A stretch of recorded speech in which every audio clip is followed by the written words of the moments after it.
Welcome to DFW Running Talk. I'm Chris Detzel, so let's get started.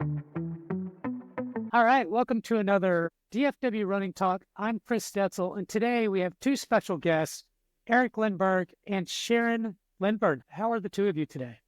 I'm doing great. I'm doing excellent. Thank you. Thanks for coming on. I appreciate it.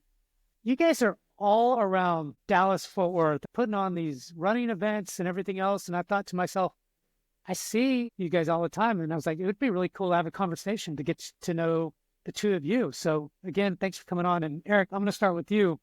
Tell us a little bit about yourself, a little bit about your running journey, and then we'll go from there if that's fair. Yep, sure. So running journey is probably the best place to start. So I was never a runner. Yeah, I listened to a couple of your podcasts of the Dallas Marathon champs and listened to them talk, and fantastic discipline and just amazing athletes. I was not that athlete. In high school, I played tennis and baseball. I played, and I was a fat kid. So my intro to running really started with tennis, and one of the first workouts we had to do, and we had to do a lap basically around the campus of the high school, which was roughly about and myself and one other guy, we always got a head start because we were the chunky tennis players, and everybody else would catch us. Chunky tennis players. Okay. Yeah. I feel like tennis players are pretty nimble, but I wasn't in Boca Raton, that type of tennis player. I was in South Bend, Indiana. I think tennis season lasted 2 weeks, so you didn't have to be. So I would start with him, and everybody would catch us, and then we'd be the first people to start and last people to finish. They knew that. So it was like, got to get this over with at some point. So y'all go ahead. I had some talking to do over here, and then fair enough.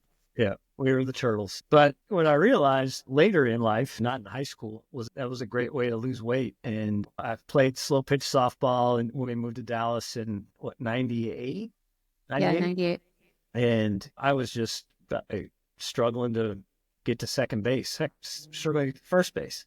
Same issues in high school too. Yeah. And I said, you know what? I remember running in tennis, and I could lose some pounds, so I started to do that. And with a buddy of mine, we just went out on the Katy Trail when the Katy Trail didn't even exist. Basically, it was the old railroad trail. We went out and just, if I could get 20 minutes, 10 minutes out, 10 minutes back running in tennis shoes. So not running shoes, tennis shoes. And just started doing that and lost some weight. Entered a 5K dash down Greenville 1 year. And that race has been on forever. And caught the bug, and just from a running perspective, that's where I started. And that was right before Sharon and I got married in probably 99 or 2000 is when I started doing that. And so over time I lost 50 pounds and just kept going from there. And my goal nowadays, if I can run 100 miles a month, that's great. Although Sharon gauntlet on me for New Year's, she gave me a resolution of 1,500 miles. So he had his goal, upped his goal for him. That's a lot, going from 1,000 to 1,500. Yeah, that's my hope, because I only did 1,100 this last year, and I was like, man, I gotta move it up. Sharon, would love to hear about your journey a little bit, but then I want to hear about how you two met. So tell me your journey. And then if whoever wants to tell me about how you met and things like that, be great. Yeah. My journey is still being written. There's that. Of course, all of ours. Yeah, but it started through Eric because he started running. But I've always been into fitness. I used to work out at the gym for 3 hours a day, and I was training for like a Miss Fitness contest that is all like muscles. 3 hours a day? Wow. Yeah. Okay. It was wild. And Eric met me right at the end of that. And so I was super fit, and then took a career and started working and kind of got a little lazy. And when we moved to Dallas, we had the trail right near us. And I always loved being outside. So I always rode my bike and walked and did some things, but I didn't have a set thing that I did consistently. And so Eric had invited me. First of all, I got invited to the Dash Down Greenville, and I was like, oh, they drink beer. This is cool. Like this. No wonder all of your races has beer or some kind of alcohol. Yeah. So like, the carrot being put out there. So that loosened me up to it. And then I discovered a running store that had awesome clothes, and I loved like the fashion part of it. So I was like, ooh, I want these shorts and this top and this jacket. And so as I was going into the running store buying hundreds and hundreds of dollars of clothes, who said it? Freestyle running is not expensive, by the way. Yeah. So you met him at a running store? Yeah. Sorry. That's not how we met. Yeah. So then I decided, I was like, I'll take this up. And so one day I was like, I'm going to go walk and just do some miles and whatever. And this girl went by me with a double baby stroller jogger. I was like, what? No, that can't happen. So that was the day I started running. Not that's a bad thing. It's not a bad thing. It was very motivating for me personally. I thought it was awesome that she could do that. Yeah. So I took off after her, chased her down, and then started just hanging out at the races and doing a little runs here and there. And then a friend of mine threw down the gauntlet to me to do the Chicago Marathon one year. Oh, wow. And that was also driven by a social run that involved beer. It went I see a theme here. Yeah. Yeah. That's great. It. So you did the Chicago Marathon. What'd you think? Oh, it was awesome to see people 8, 9, 10 people deep cheering along the sidewalk. The whole city gets behind it. The energy. It was just awesome. I loved it. So you guys didn't meet in Texas then? You met somewhere else? Yeah, we met in California, in Bakersfield, California. Okay.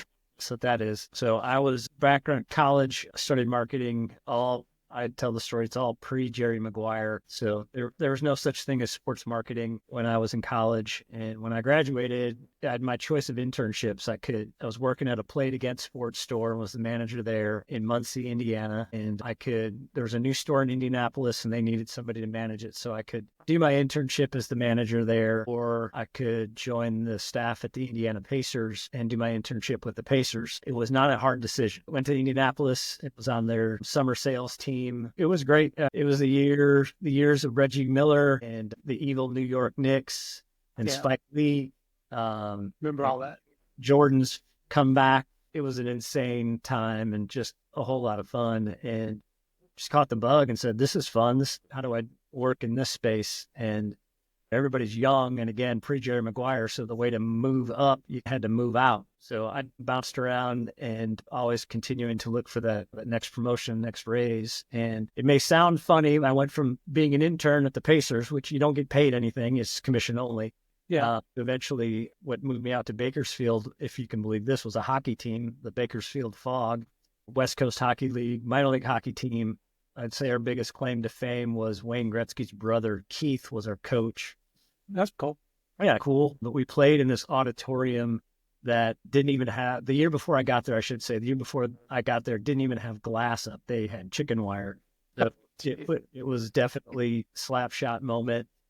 But I was a VP. I was vice president of sales and marketing, and I was 22 years old, 23 years, something like that. Big title. Yeah, I'll take that job. Yeah. And I moved out to Bakersfield, and then we had our first media day, and we did a media day differently than a lot of teams do. We didn't introduce the players. We wanted to introduce the front office staff because we were building a new stadium and really trying to revitalize this team. And at the time, Sharon was the account executive for the hockey team, and she sold radio, and I will let her take it from there. Yeah. Radio advertising. This was like back in the day when radio was really cool. Yeah, I remember. Yeah, people. That's all you had. Yeah, exactly. The CDs you might put in there. Yeah. Was it tapes? Like that? No, it was probably CDs then. Yeah, maybe. It could have been the phase out of tapes and early CDs. Yeah. So, yeah, we were invited to come to this media day at the offices or the arena. I can't even remember where it was, but we were all starving artists ourselves. So it was like, oh, they're going to have some free food and we're there. Let's do this. So we go. And at the time I worked for a station that had, I think we had 3 radio stations. And so each account executive from each station got invited to go. Me and 2 of my cohorts went, and it was awesome. It was like hockey because Bakersfield, middle of California Valley, Central Valley. And it's 110 in the summer. And we got snow once every 2 decades. I don't even know. It's just, what is this? So we went and I met Eric, and I think I asked him if he could give me some extra hockey pucks to take back to the front office girls, because we had a lot of the girls in the office didn't get out to all the fun things. So I would always bring stuff to them. And so he loaded me up with 20 hockey pucks. And so I'm walking out with a few hands of hockey pucks, and I'm like, what the heck just happened. I don't even know what happened because he was so enchanting too. He gave a really good speech and he gave me all these hockey pucks and I was like, huh, this guy's interesting. And so the spark was lit. Nice. And then Eric, you just asked her out, or how did that work? She asked me out. She'll verify that. So it was a fake ask out. You're part of the, what was it called? The 40/40 club or 20/20? The Active 2030 Club. We raised money for children's charities. Okay. Yeah. So she wanted hockey tickets to donate and said, heck yeah, why not? Let's do this. And then I asked her out from there. Oh, okay. That's all. So I just wanted to get a little bit of background. That's really fun, and it's a great story. You guys moved to, you said Indiana, back to Indiana, and then what? We moved from Bakersfield. We moved up to Northern California for just a New York minute. We were there probably 4 months, 5 months. And then the Mavericks are what brought me to Dallas. An old boss, actually the boss I worked for in Indiana, he came to Dallas and was the VP of sales and marketing and asked me to come. And I was the director of ticket sales for the Mavs in 98, 99, and a part of 2000. And that's what brought us to Dallas. That's quite interesting. It's funny, as just a quick story, is I went to several years ago, they were doing hiring or whatever for different types of people within, whether it's Texas Rangers, the Mavericks, whatever. And one thing I learned there was I get invited to get some free tickets. And then I didn't know exactly what it was, but it was a hiring thing. It's fun to find out. Like you said, you start off in that industry and then you travel all over the place. Wherever they take you is where you're going to have to go, right? Like you start off at Texas Rangers and then like they no longer need you, but they have somewhere in Indianapolis you can go. Right. Or it's just a big networking type of place. And you can start out as like a ticket salesman, you know what I mean? And then be the VP of, there's opportunity, but you really have to start a lot of times from ground up, from my understanding. And that's what I caught. And just from listening to you, it makes sense. Yeah, it's a unique product. It's almost, to a certain extent, it's like running. You're selling a product that you have no control over. So you could, when I came to the Mavs, and basically if you're a losing team, they're the ones that usually need the help, especially on the sales side, because nobody wants to go. But yeah, our first year at the Mavs, we were 20-62, and the Stars won the Stanley Cup. And we're both playing in Reunion Arena. So nobody wanted to come to a Mavs game. Everybody wanted to go to Stars games. And then... Not till Mark Cuban took it over, man. That's really when it obviously started taking off. Yeah. Year or two later. So you got to give Perot Jr. some credit and that staff. They drafted Dirk. They traded for Nash. So they built Dirk, Steve Nash, and Michael Finley, that three-headed monster, and it just kind of grew from there. But, it's a great time. All right, let's get into the running piece. Sorry about that, but I was very interested. It's okay. It's like a marathon. Our life is like a marathon, basically. It is. I love it. I love the background. And it makes sense now that just listening to the background to what you guys have. You guys started your own company, right? I don't know how long ago it's been, but you now are on your left. And before you guys get into it, I love your title. So Eric is a Chief Running Officer, and Sharon is a VP of Happy Running. And we have Han Solo. He's the captain. It's a dog. Captain of the Millennium Running Falcons. So this is great. Who made that up? I give Sharon all that credit. Thanks. I hope you like it. Because if I made it up, it's good. If Eric made it up, maybe not. So I'm just kidding. Yeah. I think it's unique and I like it. So why not? You make up your own titles. Why not? It's your company. Baby Yoda's over your left shoulder, by the way, Sharon. Yeah, Baby Yoda with my dog. There you go. Right. What inspired you to start that company? Opportunity. Like I said, the plan was not this running business, very similar to the sports management piece. We're right place, right time, right opportunity. So at the time I was working for Run On, which is no longer there. It's Fleet Feet now. The Wallace family. I was the marketing director for their 4 stores at the time. Mm-hmm. I think we had 4 races: Dashdown, Greenville, the Capel Stampede, and then Too Hot to Handle and Too Cold to Hold. And we were at I want to say it was Too Cold to Hold. And I was an employee of Run On for probably a year and a half, 2 years, worked the floor. And then they needed help marketing. And I had sold another company at the time. And they asked if I could just, rather than be an employee, freelance and just call an agency, oversee the marketing. So I said yes, and just changed the relationship, but still there. So I want to say it was at Too Cold to Hold. We had just gotten done setting up the expo. And a young lady walked up to me and she said, "Who's in charge of all of this?" And I was like, "I guess I am." And she said, "Oh, okay, my name is Patricia. I'm with Jack Black Skincare Products, and we're looking for an agency that can help us launch our skincare line that we're gearing towards endurance athletes." And I was like, "Oh, I could do that." And so I could do that. I can do that. And came home and said, "Sharon, you have to quit your job because I don't know what I'm doing, but these people are and I got to go travel." Wow. But so that's what started us. And then the opportunity grew from there. I tell the story that how were we successful to start? And it was Oprah Winfrey that made us successful from the start, because she announced she was going to run the Chicago Marathon. And that basically more than doubled the running space in terms of demographics. It was very much a male dominated sport way back then. Yeah. And it was That's Oprah interesting. said that her female following, and it went crazy from there. That's Lululemon got started, like all the hundreds of dollars of Sharon was spending running store and cute clothes, that all opened up, and boom, the opportunity was there. And Yeah, and I'll make a nod to Luke's Locker, because it was Luke's Locker that had all the cute clothes. Yeah. Everyone had all the great shoes, and Luke's Locker had the cute clothes. Their Nike department was insane. Yeah, their Nike department area was amazing. By the way, Luke's Locker went bankrupt 5 or 6, I don't know, or He going did. through bankruptcy. And Yeah. now they've made a huge comeback. Yeah. And you go in it now, and I love it. It's like actually probably the best local Dallas running store, in my opinion, that's there for now. So it's interesting. Yeah. Anyways, things Yeah. change. Yeah, cyclical. Yeah. But then we just grew from there. Just started taking on clients, whether it was a race or a brand that wanted to reach that endurance athlete, or what we call it active lifestyle. I think it's just different, because an endurance athlete are the people you talk to, like the champions of the Dallas Marathon. Those are endurance athletes that are running 2 hour and 20-minute full marathons. I'm not an endurance athlete. I'm an active lifestyle athlete. I think like you, Chris, we go out and run. We like to be competitive on our age group or not. Or not, whatever. Go to the event that had a good time, and then go do something else, because we're just active. We like that term better than endurance. I'll say this is all the events that I go to that you guys host and put on. I love them because one is they're just fun. It's like a party.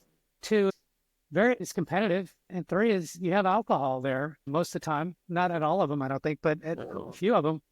And I'm like, I literally thought, and Leah got onto me, that you guys were race directors. And in a way you are. You're an agency that does the race directing for some groups. Is that right? Or am I wrong? Like, how does that work?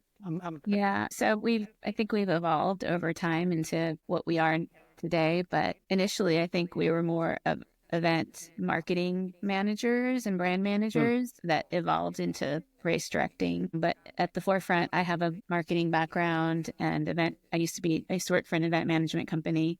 So I did large corporate events. And then Eric has the sports marketing background. And so we've melded all of that together and really focused on our clients and their brand, versus it's not about us and who we are, really. It's about our clients and their brands and the extensions of their brands through their partnerships too. And I think that comes through. I think there's no doubt about it. Because sometimes you're like, who runs this race? And Leah's like, Eric is, or what? I was like, oh, I'll see him. I was like, oh, okay. But it's like a branded race, and it's pretty obvious, and it's pretty cool. How many races, from a running standpoint, do you guys have here or that you manage? So last year we did 56 events across the country. In Dallas, the Dallas-Fort Worth area, our big clients are the Dallas Architecture Design Exchange. So that event is called the Form Follows Fitness 5K. That's a fun one. Pedicola Sprint Company, we manage their Velvet Hammer 5K. Rar & Sons, we do their Oktoberfest 5K. Mikosina, we do their Mambo Miles. Those are probably one I like a lot too. Yeah, those are probably the top 4 that we do. We did the DFW Airport 5K. We managed that for them this year for their 50th anniversary. Okay. Clients come and go, but those 4 have been our longest running clients in Dallas. And do you guys, so that's interesting. So I didn't know this. So you guys are all over the United States. We do, yeah. Do you guys travel a lot? We do. So again, cyclical, one of our biggest charities is called Zero Prostate Cancer. And we actually helped them develop their brand back, 10 years ago, probably? at least a decade ago. And so at one point we had 25 races in 25 different cities all across the country that I pretty much spearheaded that at the time and took on the bulk of the travel. But we had 12 employees too, and several of our employees would travel to some. There was one weekend, I think we had 7 races all on the same weekend in different cities all across literally East Coast to West Coast. Yeah, it was madness. We did that and they've gone in the cycle up and down, and Eric took on the bulk of their events the last couple of years. So he was a traveling maniac, and I got to be at home and be dog mom. It feels good, I'm sure. Yeah. A little bit. Yeah, Now, that's so interesting. So not all of your events that you do are runs or races. not, I would say coming out of COVID, they've all kind of transitioned to running. Okay. Prior to that, we were doing some cycling events. We were doing car show. We would consult on a variety of different things that were just events, whatever they might be. But coming back out of COVID, a lot of those didn't make it back. Yeah. And so everything we've been doing has been in the running space since then. Yeah. And zero prostate cancer is a run walk. Yeah. Run, walk, run. I feel like most runs have some walks. From either people are walking, maybe they're not calling it a walk or something, but Yeah. I see a book of Bruce Cruise. Is that a running or it says rides? So I don't know on your website. Oh, a 6-pack trail ride. Yeah. So we launched that. We ran that for about 4 years or so. Okay. Even COVID, maybe 5 years. Yeah, we thought it was a good idea to ride on bikes and drink beer I don't know, man. Yeah. until it became not so good. No, I'm just kidding. So many people wanted to do it. They started getting drunk on their bikes. Yes, that happened a lot. And Yeah. I would say Give me 2 beers and I'm pretty tipsy. we tried to control it as much as we possibly could. Yeah. The rides were anywhere between 8 and like 12 miles. And at the end of the day, you got 3 pints of beer and then food at the end. But we couldn't control everything that was happening at the breweries, and then controlling people's bicycles and their maintenance and things like that. It just... Till you learn, right? Yeah. Yeah, So, the race directors that put on triathlons and things like that, and I give them all the credit in the world. That is amazing. Yeah, It is It's amazing. a lot of work, I'm sure. Just think Yeah. about this swimming piece and the biking and cycling, Mhm. and even just for a full or whatever they did, it's going to cost somebody like just as me wanting to do it, it cost me $1,100 or something, right? And then I got to pay for the plane and try to get my stuff there, and just doing that. yeah. Yeah, for sure. As we've gotten all smarter, we don't mind targeting the breweries and doing a 5K run and come back and get a beer. That's a little easier. Are you guys still growing like crazy, or is it just maintaining, or how does that work? Yeah, it ebbs and flows. We've been very fortunate, very lucky in the places that we've been as a company. We really haven't had to do a lot of outside sales calls, a lot That's of great. referral business that we've gotten. And I'll give all the credit in the world to the crew we work with, Sharon and all those folks. It's not me. It's everybody that we work with that helps us put great events. You don't give yourself enough credit, Eric. It's you too. Come on. All right, I'll take a look. It's both of you. Like, sometimes one is going to do more than the other. It's just, this is great. All the connections that you built over the years, just, I'm sure it's pretty cool. Any kind of fun stories to tell, maybe even locally, like Mavs, the Rangers, I don't know, anything fun? I would say a couple things. You asked a question that we didn't answer. So Yeah. turned 16 this year. Is that right? Yeah, 16. Yeah. Yeah. Wow. 16. That's pretty cool. So we get our driver's license as a company this year. Watch out. Watch You out. got your Watch permit. You have your permit now, right? The learner's Yeah. part. Yes. So we got to ride with somebody else. We've been lucky at some of the events that we've been able to produce. Right now for the season is college football playoffs. So that was really a fun event. We very first extra yard 5K that happened in Dallas, because that's where the national championship was when the BCS, this college football playoff started. It was So they have a 5K right before it, or what? They did, yeah. Starting in the Cotton Bowl, the original Cotton Bowl, and won tickets to the game. It was a big deal. From that, we've done NBA All-Star Game 5K.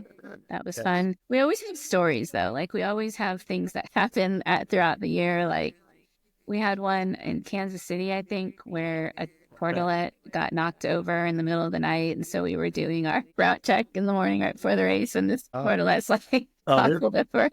No, it was worse than that. We call it the hit and run portalet story. So it was Kansas City, and Brandon and I, the morning of the race, were out it was a 10K, checking the course in our car, and the portalet was up on a berm. So as we're around in the corner, we see, and it's dewy morning, so we see 2 tire tracks, like car tire tracks, go up the berm, and then there's blue plastic all over the place. Wow. So the portalet is gone. So we saw tire tracks going up there, and then a destroyed portalet. And we gotta walk up this hill and look down, and if there's a car down there, and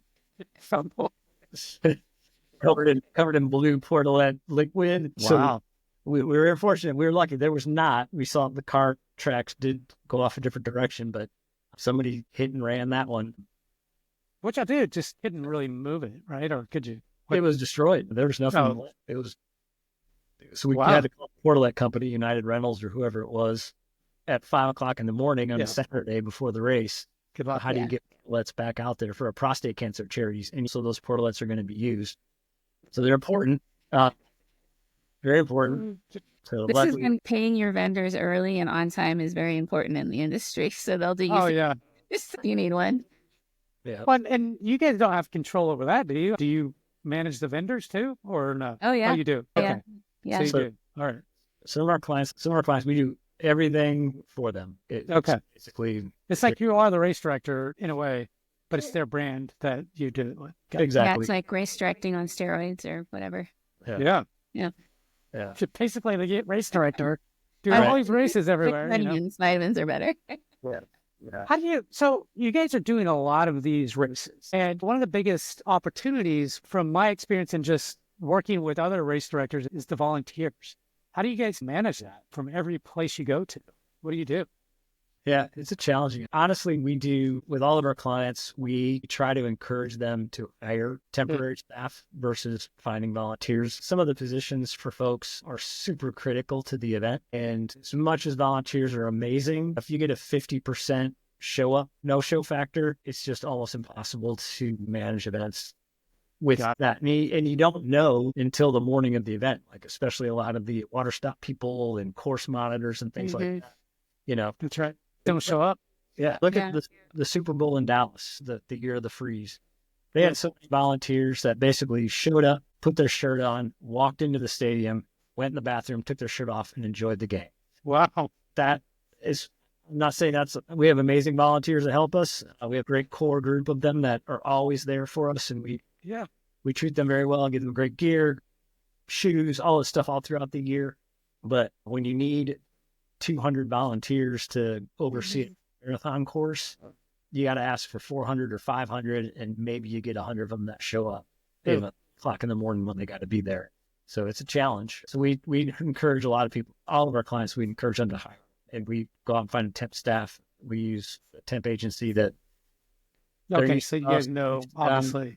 They carved out a niche with them, so they've been really good. Yeah, or a lot of our clients have internal staff and volunteers that they can network with internally, that they know the people and they know Sally, they know her personally, so they know she's going to show up or whatever. So we encourage that as well.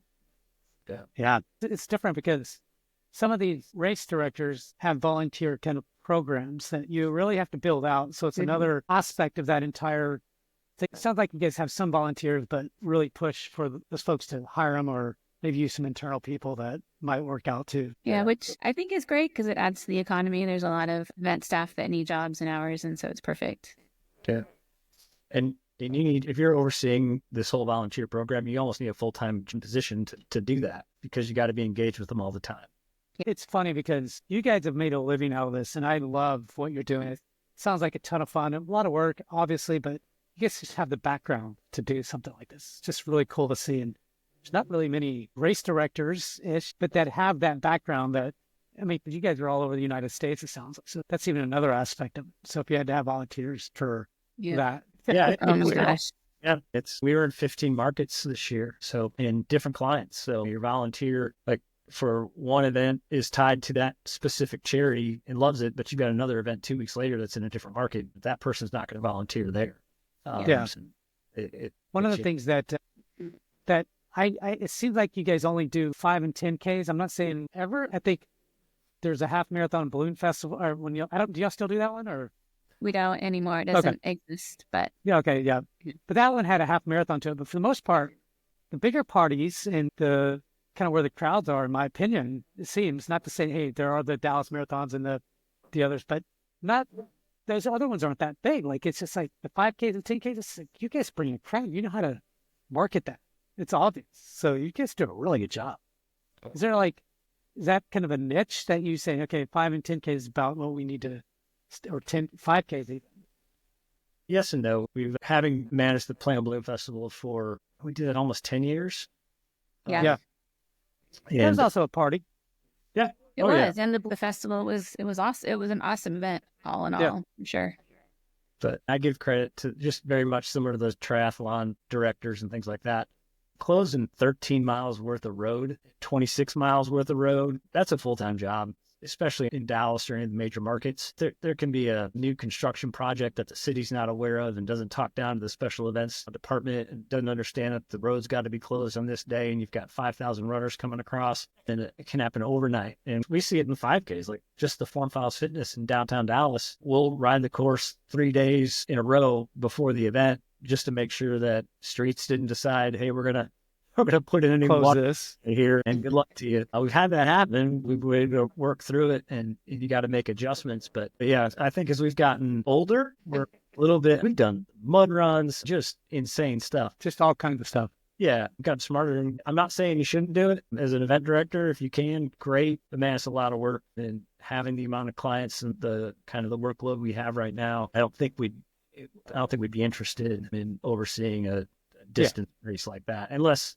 it was a full-time gig. I was going to say that too. I'd be open to managing a half marathon or a full, but that would be my only thing that I'd want to work on. Yeah. Because it is labor intensive. And going back to the funny stories and volunteers, there was one instance at the Plain and Bloom Festival where I actually had volunteers out on the course at a very critical juncture in the half marathon, and they called an Uber to come pick them up because they didn't want to be there anymore. So I see the Uber pull out, and they're like getting in the car, driving away. Oh my gosh. I was like, where are you going? They're like, oh, we're done. Bye. And I was like, you can't do that. Wow. So, yeah, good times. That's insane. Yeah, so it's half marathon and longer is just so much to manage, so many different parts. I look at like Dallas Marathon or BMW or whatever. I mean, literally, they only have 3 staff members overall. Now they have lots of volunteers, and they have what they've done to me is pretty cool. But I don't know if you remember this, but they brought in this guy from Disney, and he brought that thinking around, hey, let's do events throughout the year. Let's make it this a 3-day event. When do we have the big event? And he left, and now Marcus and team is managing that. And I think there's no way they could do anything else as a job. It's only 3 people or so that kind of do all of the bulk of the work. I'm not saying that they don't have president of this and that and whatever, but so, especially that massive. Could you imagine like Houston and Boston and all? Anyways, I'm sure you can because you've done a lot of stuff, but that's just doing a marathon is going to be tough. For sure. Yeah. I've had Marcus for years since the run-on days. I watched him grow and watched the marathon grow as well. It's great for Dallas. It's very exciting, and I hope they continue. And I think to your point, you have to bring a party, especially to try to market to the younger demographic. It has to be an event. It can't be go run. Here's a banana and go home. It's got to be an event now. I agree. And you got to make it a party, and they've done a good job. I remember in 2013 or whatever, 14, I wasn't a big Dallas marathon. Like I would go, and I'm like, it's not like a party. It's just go and get a banana and stuff like that. But they've done a lot, and it's really a great race now. But to me, it's night and day. I remember going to Cowtown and thought, man, this is the place. It's still a really good race. Yeah. But I've done that race for a long time and a half. So there's some good races. What they do want to ask Eric, which I'm a little, every time I see your Facebook, you have your tongue sticking out. Is that a branded thing that you do? You're the 4th person that asked that this week. See, it's on a podcast now. He's like this. I'm not allowed to talk about open lawsuits against the Rolling Stones and their logo on camera, but no, I don't know where it started. Just having fun. I could tell you're just having fun. I'm just messing with you anyway. That's all it is. Now it's his brand. He has to do it all the time, or people expect it. Yeah. Yep. It's in every picture. Anything that I missed that you guys should have asked or that you wanted to talk about more? Or I would say you brought up Dallas Marathon. We're sad that we're just two people now. And like I said, amazing volunteers. I look back at this year, our 56 events we produced. We raised almost $2 million for charities. Wow. Through all of those events. We're excited about what 2025 is going to look like. We have some fun challenges coming up, like with Pedicolis and the Velvet Hammer. This March, you've run that race, haven't you, Chris? I know Leah. Which one? Velvet Hammer. I don't know. Pedicolis. I've run so many. I don't even know. You have to ask my wife. She So, just signs me up. she signs you up there. We both outkick the cover. Don't. But so we're launching. There's 3 years till their 10th anniversary. So we just launched their medal series and some run coaching is with them. It might end up in a 10K at the 10th anniversary. Have that model. We've gone through breweries and done that. When's that race? That's April 26th. Okay. I don't know if I'll be in I have to think about when Boston is, but if not, I think it's the week before Boston. Okay. And then I think I can do that one. She's going to Boston and then London, but I'm not going to London. I'm just going to go to Boston. So that's wow. Anyways. Both running the full or what? Yeah, she got into London. So she's been to Boston 11 times in a row. She's going back again for the 12th. But then London is the next weekend. It's her first time to get into London. She'll just run it slow. But it's exciting though. Very exciting. Yeah, I wish I could go. I just was like, I can't do both. Yeah. Boston it was. It was cool. Our first event of the year is Form Files Fitness. I'll be there. You'll be there. This will be their 14th year. It's a great race. 15. They raised. So you're talking about a race that's got 3,400, 3,500 runners. Mm-hmm. Very well supported by the architecture and engineering and design industry. They'll raise $250,000 this year alone for it's called the Dallas Architecture and Design Exchange, which is a part of the AIA Dallas, the Architecture Foundation of Dallas, and it raises scholarship funds for them. Just amazing. I know a lot of those people that work for those companies. You know? And there's just one guy, his name's Adam, and he thinks he's going to be in this race. And I was like, dude, I'm going to smoke you. And so I hope he listens to this one because I'll be running that race just specifically to beat Adam. So he's his company. His goal is to beat anybody in his company because they're all a big supporter of this race. Which firm is he with? Do you know? I have no idea. All right. But that race, it's been a fun one to watch grow in that whole space, in the running space. It's kind of interesting. Yeah. Who knew that these architects would have these big race? Yeah, and even the kids that come out, the track teams that come out, I'm always amazed. I'm like, this is a runner's race. So many hardcore runners I see. Yeah. And it's fun.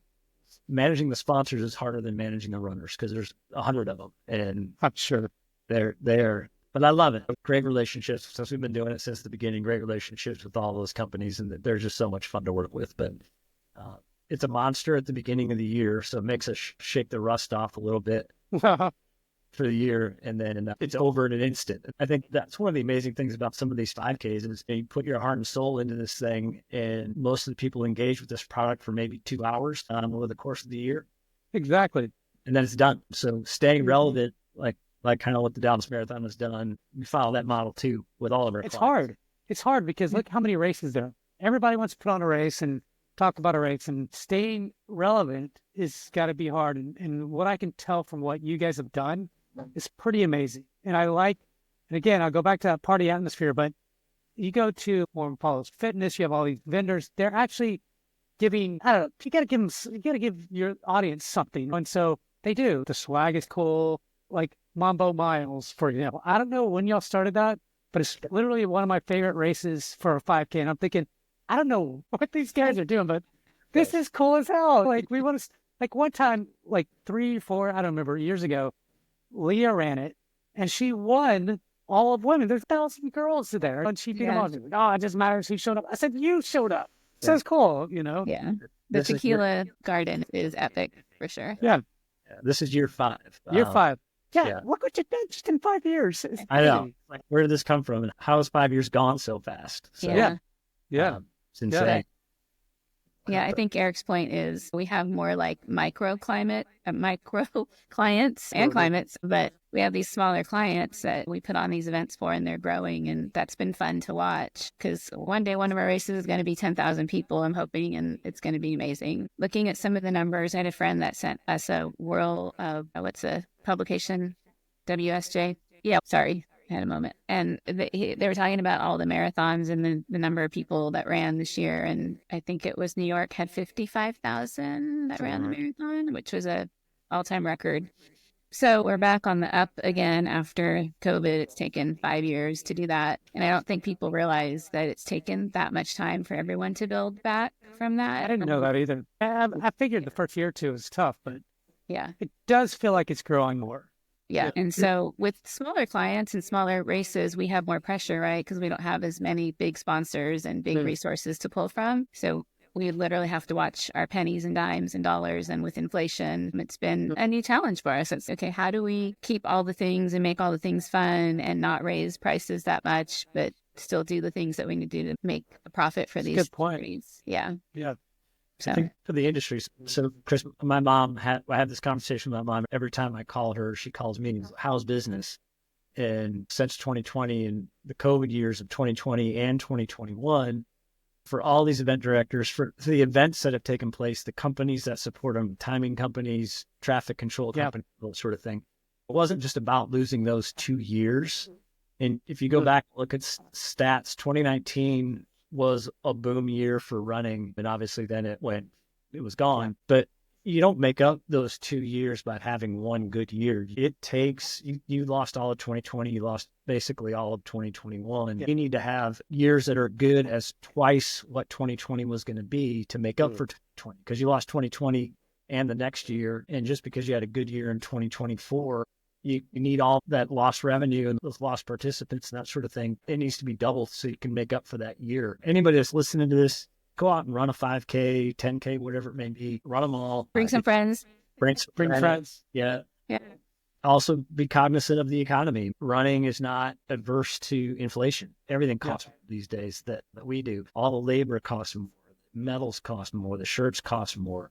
Insurance. I mean, I hate to bring up a bad experience, but look what happened in New Orleans. That's going to impact the local 5K, because all cities are going to look at that and say, we need to improve these ordinances. You got to do these requirements now. You need more police. You need all this sort of stuff. And that all costs money. I mean, police cost money. Yeah. Or heavier barricades and heavier equipment, and bollards are expensive. They're not cheap. Yeah. Form Follows Fitness. I've asked this on Facebook a few times, just trivia. I want to get people's perspective. What do you think the police cost is for that 5K race? It's $30,000 for police. Wow. I mean, just about that. If you have a race of 1,000 people at $40, that's $40,000. You're only $10,000 ahead after you pay the police, and you got everything else you got to pay for still. The park, all this stuff. It's an interesting space to be in. It is a business and it's all really small businesses, from Dallas Marathon, 3 employees, to us, 2 employees, Run Project. I don't know how many folks they have and what that looks like after COVID, but Tana does an amazing job. Any of those folks that are out there, and if you're a runner, walker, what have you, get out there and just go run a 5K and sign up and go have a great time. Yeah. It trickles down from all the race timers that we support, rental companies, staffing, the police, everybody. Sharon, Eric, this has been great. We actually went an entire hour almost. This is crazy. It's awesome. Thank you. It's been fun. It was good. Yeah, I enjoyed it. Thank you, everyone, for tuning in to another DFW Running Talk. I'm Chris Detzel, and Eric, Sharon, thank you again for coming on. Really appreciate it. This was awesome.